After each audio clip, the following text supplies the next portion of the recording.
Hej på er, Erik här. Jag tänkte precis konfigurera ett ventilblock och vill ni se hur enkelt det är och hur mycket man får ut, kolla då här.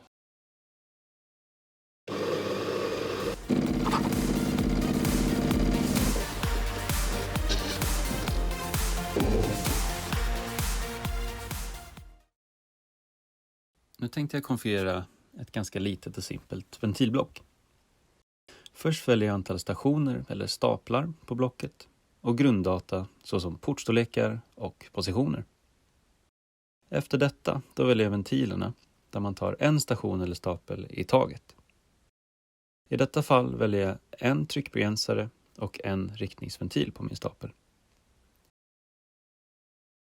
Ventilerna kan man välja via dialogrutorna som jag gör här, alternativt skriva in artikelnummer om man redan har det.